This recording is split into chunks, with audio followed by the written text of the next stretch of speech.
I love when someone sends me a podcast and is like, this made me think of you. It's like 10 reasons you know you're mentally ill.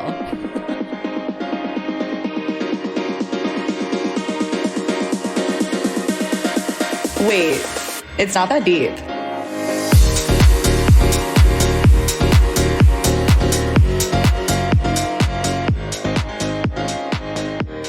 I am so excited to finally be doing this. I feel like this has been a long time coming where I like to talk and sometimes I think what I say is funny and I feel like I want to be able to share it and talk to people and get to know other people on a deeper level, and this was the perfect platform for that instead of just going up to people on the subway. Of course.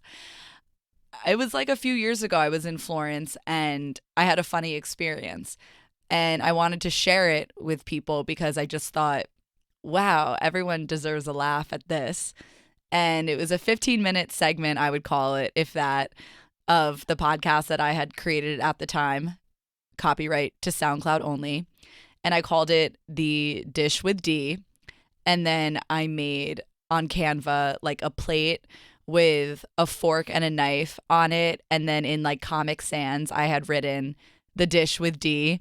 And I remember sending it to my friends and I felt like they were acting like so nice to me. And I could tell it sucked, but I just didn't know what to do about it. Like I like I can provide the content, but I cannot provide the art. And that's just who I will forever be. And then I think I did one more episode after that, SoundCloud only. And then I did a few with my friend Jill, who was my freshman year roommate at Virginia Tech. And we did one episode on the way down to, or on the way up, across from Virginia to Indiana. If someone can geographically measure that, that would be amazing. But we did a podcast just off of our phones and we called it The Dish with D and Jill T. I clearly was not willing to give up the hard thought out name of The Dish with D. Sorry, it's just like The Dish with D. I guess I do dish a lot, but I wouldn't sacrifice the name, so I just found a way to put her in it too. I was like, The Dish with D, and then she's just like sitting there, and I'm like, oh, and Jill T. So it sounded pretty good. So we did one episode going to Indiana, and then we did one episode pretty drunk in the suburbs of Massachusetts, and that was super fun. Just that good, lighthearted banter. And then after that, I did Unorthodox. As you can tell, like I run through podcasts like I run through men. We're not doing it for a long time. We're having fun. We're obsessed for like the first two and then we're over it. But so then I had It's Unorthodox, and is the name offensive? To each his own. But Baruch Hashem, I think it is a little bit offensive. But I had that with one of my hilarious friends, Jillian Godhelf, who we met on Birthright. Again, keep the Judaism close to your heart. God damn it. So we were close on Birthright. And when banter is so clear with someone, I feel like in this day and age, it's like, we should start a podcast. Or maybe back in the day when banter was really good, it's like, we should have a combined Tumblr page. But now it's podcasting centric. So she had like the equipment and she would come to my work when I worked at an ad agency, and she would come and we would shoot the shit. And we had a lot of episodes. I think we had 10. And that was in 2019. And then quarantine happened. And we had, I think, 2 episodes during quarantine. But then, Zoom gets involved. I wish we could use Uvu. Uvu would have made it a bit easier, I think. Where is Uvu right now? I feel like Uvu, if you don't know what Uvu is, Uvu was the OG of video calling. But it was like also the peak of when you had a crush. So it was like middle school. So you'd be like, holy shit, my crush is on Uvu. Then you would call them and the quality would be super grainy. And you'd go on late at night of like, who's on Uvu? Like it was really weird. I feel like they stole a lot of identifiable information from us, but we'll find that out in a few years from now.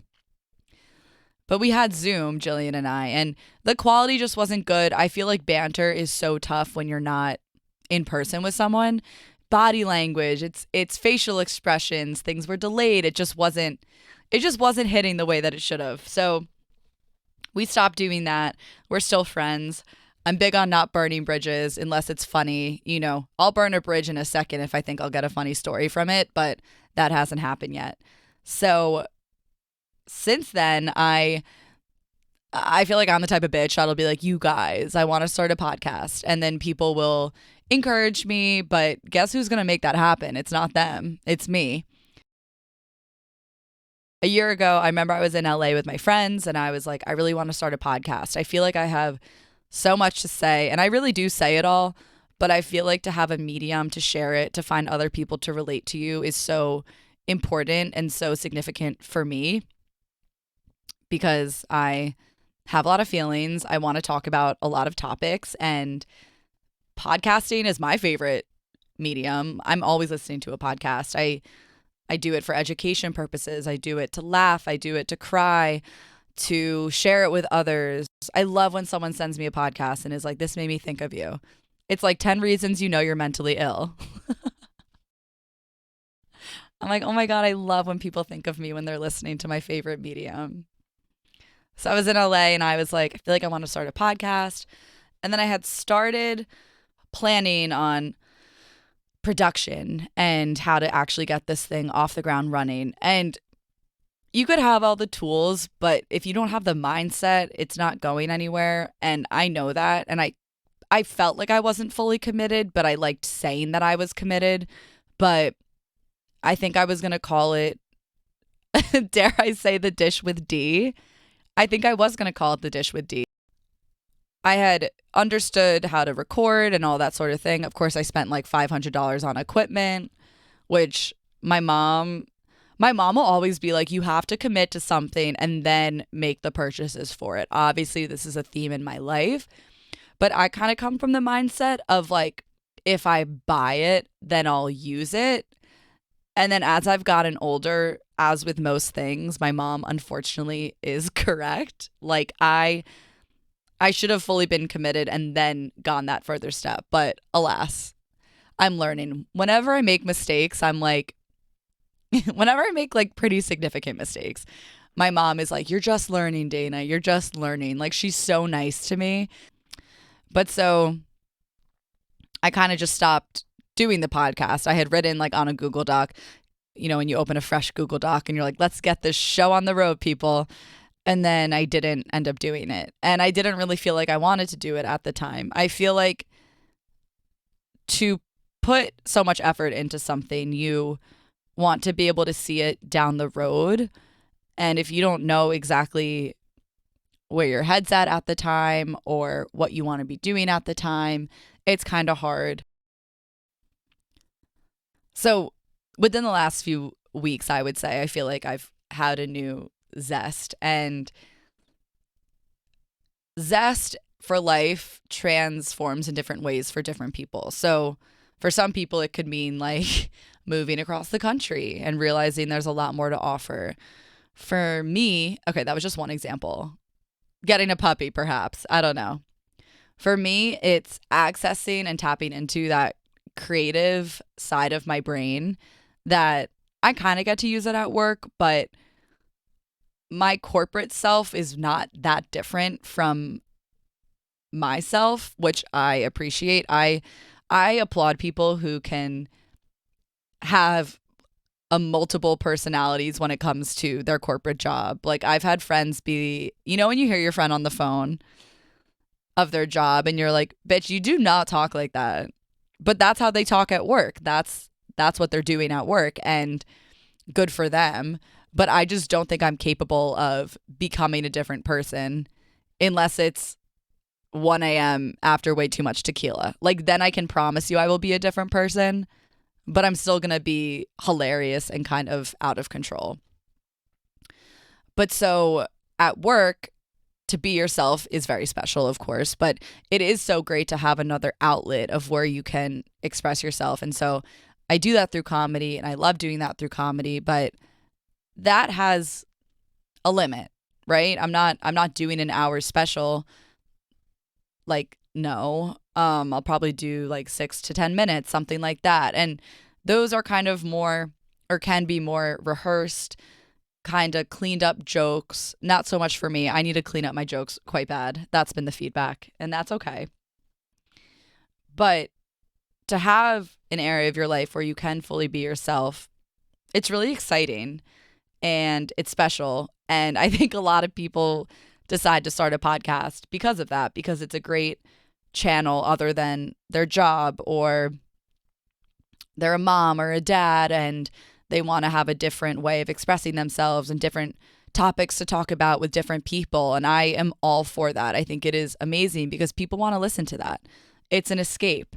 And for me, I think podcasting is an escape as well, where I get to just talk to people. I'm actually talking like this is my 30th anniversary of doing podcasting. I'm like, well, what have I learned? I have loved to talk to each and every one of my guests. No, baby, we're just getting started. But to have that medium is important. So a few weeks ago, I'm feeling mentally good and I'm just like, I just want to get this going. But instead of like the last couple of times I had started it, of kind of, not to be so rude to myself, being all over the place and just recording, uploading, and, you know, saying, all right, ta-ta for now, that's it, and then not staying committed to it. I have decided that I want to be committed to it.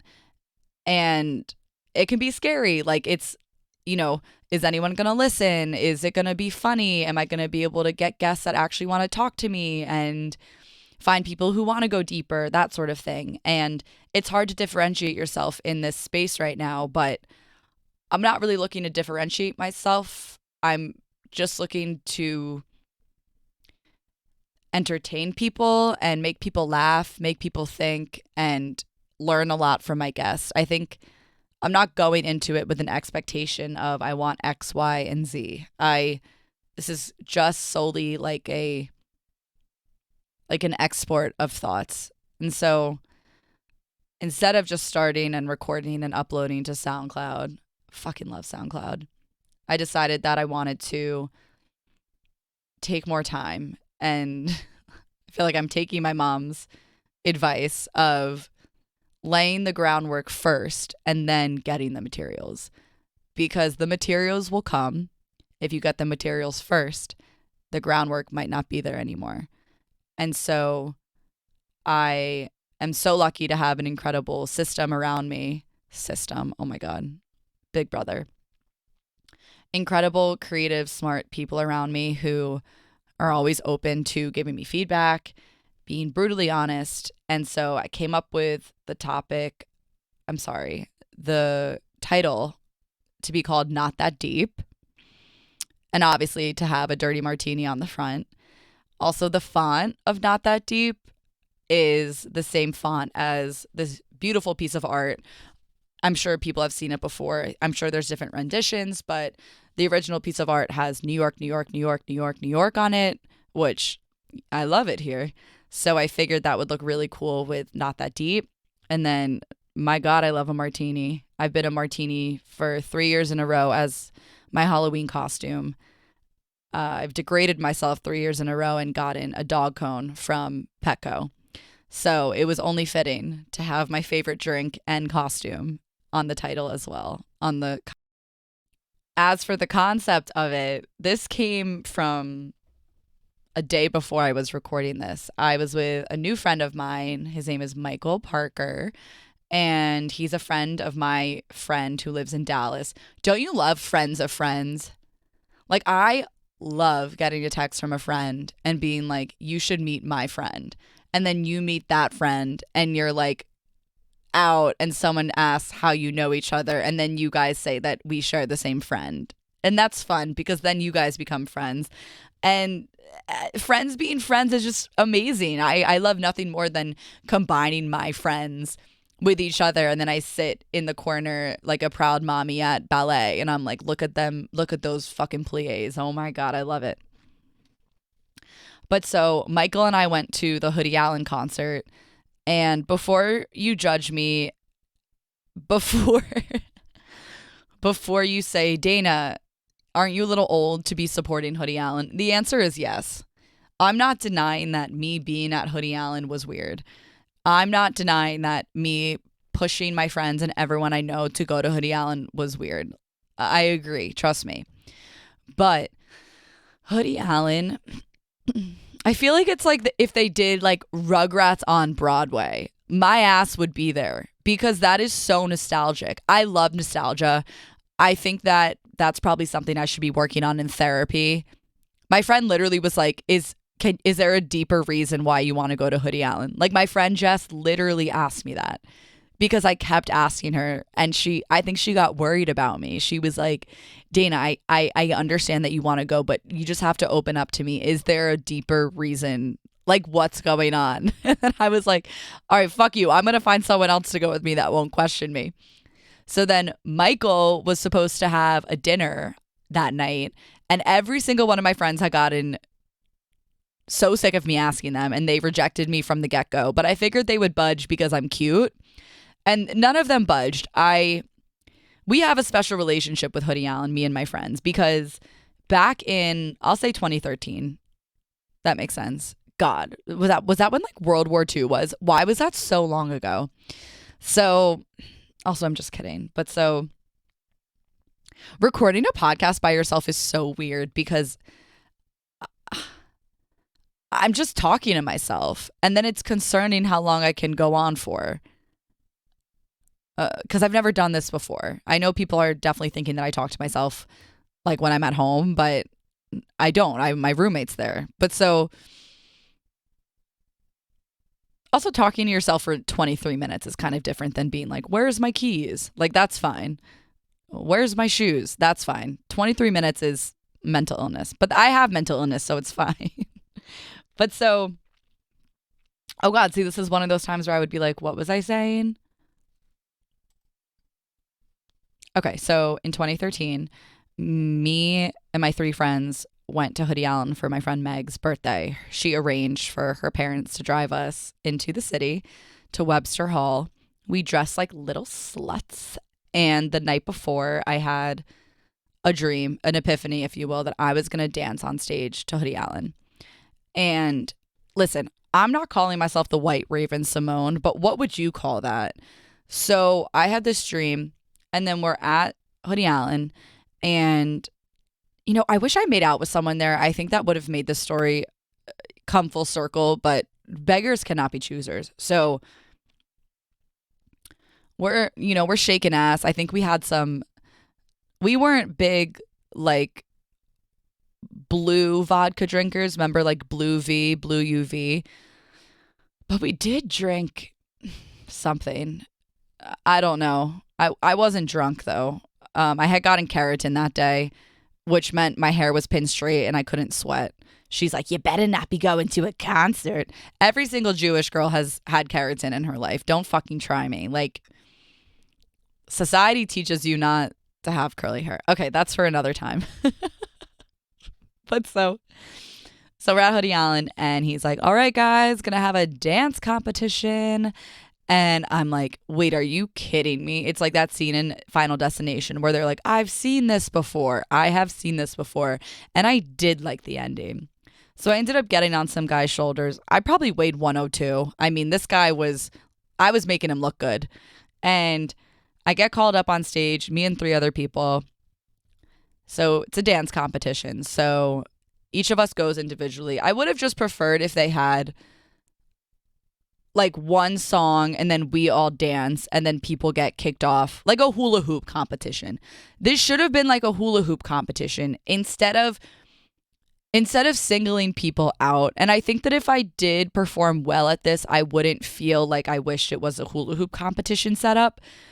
But you know where this is going. I didn't do well. And so what happened was the first person got like Crazy in Love, and they absolutely killed it. And while I'm watching it, I'm like, okay, this is what I would have done, kind of like critiquing mentally in my head. Like I'm preparing for this. Like, be a man, we must be straight for the coursing rain.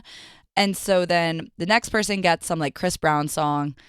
I think this was pre-cancellation, so it was like, woo, Chris Brown, not like, ooh, Chris Brown. Third person got, I don't even know, because at this point I mentally blacked out. So then it's little baby Dana's turn. I am 15 at the time, and I was just Bas Mitzvah, God damn it. And they put on the song My Dick.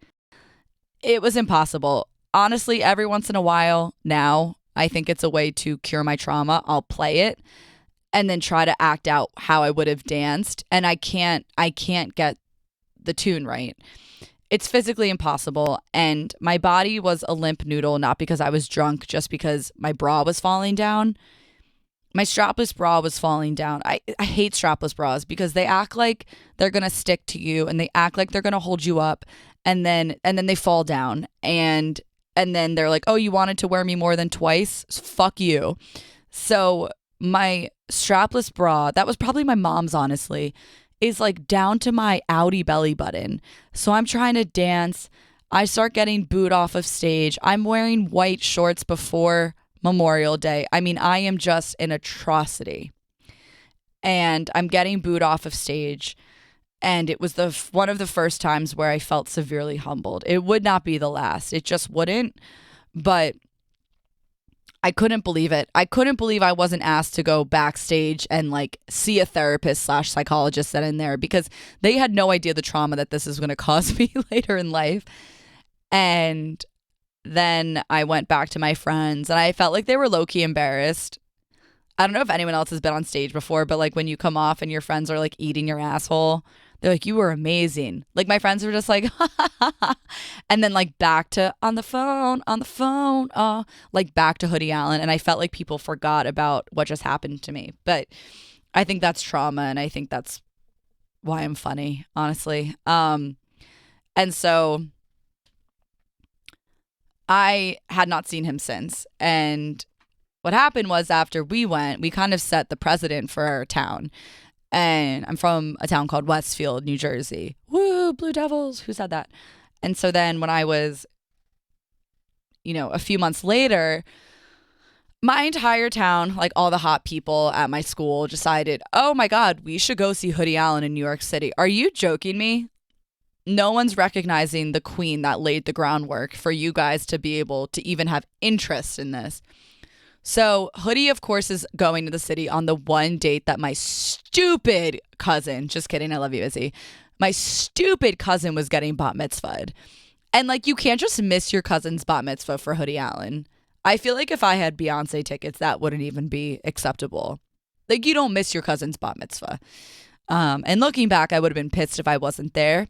But at the time, I was really pissed that I was not at Hoodie Allen that night. My entire town got a bus. Like, they rented a bus for this. And I'm just over here playing like Coke and Pepsi at my cousin's bat mitzvah. So I'm, texting my friends throughout, like, did Hoodie ask about me? Like, so not right in the head, okay? And then and then Hoodie Allen tweeted at us and was like, "I love you, Westfield. No mention of me. That's all right. No worries." And so then, like, I'm literally responsible for his ticket sales for that. I should have gotten a promo code. And I still think about that at night. But so then that was the last of Hoodie. What happened there, and I'll get into this another time because I'm sure I'll have my friend on who is not only hilarious, but she met her now fiance at Hoodie Allen. And I say that like they were in the bathroom throwing up and he held her hair back and they had never met each other. Like he's from the Bronx. No, like we're both from Westfield. We're all from Westfield.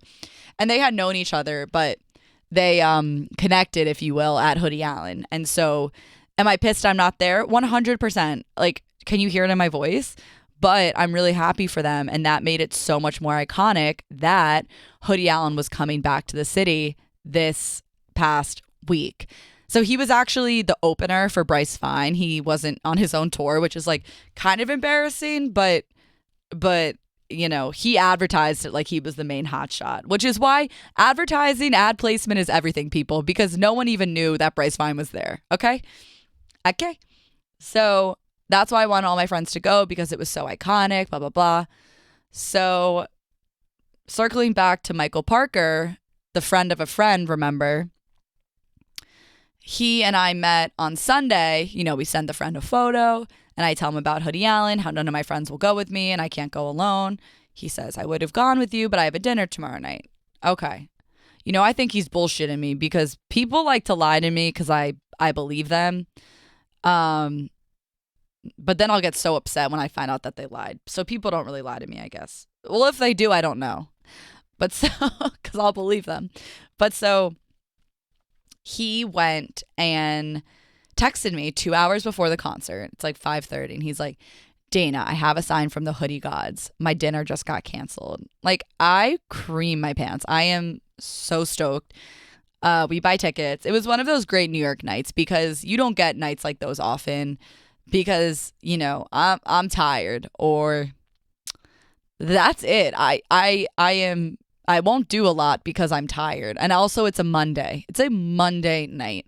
So I had my bowling league, which is an entity on its own. I had my bowling league and then I went and I shipped my ass to Brooklyn, ran for my life from the train, not because I was scared, partially because I was scared, but also because Hoodie was on in like 3 minutes. I get there. This man is old. He's old, people. He was wearing a do-rag. Like, he looked like Michael Scott from the episode of The Office when they get the transfer from the people from Connecticut, Stanford. And he is trying to convince the office members that that the office is better than being in jail because there ends up being a slight convict there who's telling them that they have TV in jail, they can do art in jail, they have recess and all this stuff. And it's obviously hysterical. The Office is my favorite show. And Michael decides to act out as Prison Mike to try to show them that, prison is not that good, people. And he wears a purple bandana and he goes, I'm Prison Mike.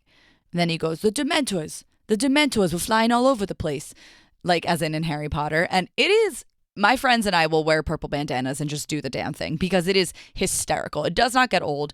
Hoodie Allen comes out wearing a literal Prison Mike do-rag and he rips on himself. But I'm just also like, you're the one that chose to wear that. Like, you do have freedom, Hoodie.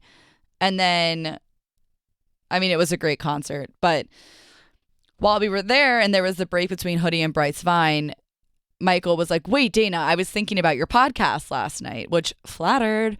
And he was like, I have a good concept because he was saying that I need structure. And I really appreciate that because I just met this man an hour ago and he's like, what's wrong with your idea? And I'm all ears. I'm all game. I love honesty. And he said, I feel like you could start it off with when you have a guest, you could do something where you talk about stuff on the surface, whether it's pop culture or your days or little things like that. How was your weekend? Because that's how I talk to people regularly. But I pride myself on getting deep with people. Like, my best friendships are those with people that I can get to that deeper level. And a surface level friend to me is just surface level. And I think that having surface level friends is healthy to an extent. You don't need to be so deep with everyone, which is something that I struggle with. But I think to me, like, the purest form of connection is just like getting to that deepness. So he almost was explaining it and recommending it as if you're peeling back an onion, which when I think of peeling onions, I think of Shrek. And then I think of how human Shrek is sexy. And honestly, ogre Shrek is sexy too. But in terms of peeling onions, like, when you get down to that core, like, what makes you who you are? And for me, life is all about connection and appreciating one another. When I have a guest in here, I'm just excited to connect and lead and make them feel comfortable because that's what I like to do in my everyday life. And I think also a lot of problems that we do have or tribulations that we endure in life, it's not that deep. And when you take a step back, there is so much to be appreciative of and to be grateful for. And that's not to say that our problems are not problems. Our problems are absolutely problems, no matter how big, no matter how small, no matter if someone else has bigger problems than you. we all have our fair share of issues, whether we can overcome them or they're kind of stagnant and they stick with us. But at the end of the day, it's not that deep. And it's about having fun and approaching these situations with humor. And that is what I am looking forward to do. And I cannot believe I just talked for this long. But if you've made it, thank you so much for listening. And I am really looking forward to getting this show on the road. Thank you so much, you guys, for listening to Not That Deep.